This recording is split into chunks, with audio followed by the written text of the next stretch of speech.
यहाँ पर आपको अहम खबर देंगे कि शहबाज शरीफ की FIA पेशी की अंदरूनी कहानी सामने आ गई है। शहबाज शरीफ FIA टीम को मुतमईन नहीं कर सके, ऐसा कहना है ज़राए का।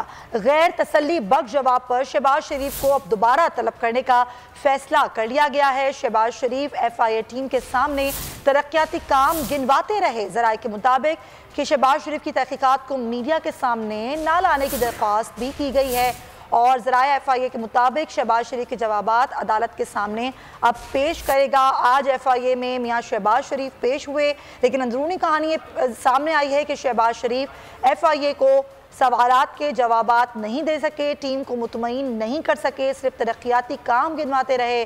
गैर तसल्ली बख्श जवाब देने पर शहबाज शरीफ को दोबारा तलब करने का फैसला कर लिया गया है। शहबाज शरीफ FIA टीम के सामने अपने तरक्याती काम गिनवाते रहे, ऐसा कहना है ज़राए का। मजीद बात करेंगे जाबिर वखास से। जी जाबिर।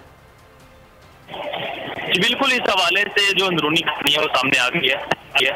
आपको पता चलें कि शहबाज शरीफ जो है वो आज पेश हुए थे FIA के सामने और अपनी FIA के सामने वो जो जवाब उन्होंने पेश किए थे उससे उन सवालात के जवाब से मुतमईन नहीं कर सके और इस हवाले से इसलिए FIA ने ये फैसला किया है कि अब शहबाज शरीफ को दोबारा से बुलाया जाएगा और शहबाज शरीफ ने तहकीकात को ना लाने की दरख्वास्त भी की थी। FIA ज़राए का ये कहना है कि शहबाज शरीफ के जो जवाबात अभी दिए गए हैं उनको कोर्ट के सामने भी पेश करेंगे।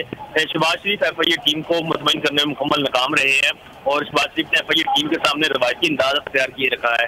FIA की जानिब से दिए गए सवालनामे के जवाबात नहीं दे सके। शहबाज शरीफ FIA टीम के सामने अपने तरक्याती काम गिनवाते रहे, अक्सर सवालात के बारे में लाइलमी का इजहार करते रहे और करते रहे। ठीक है जाबिर वखास, बहुत शुक्रिया आगाह करने।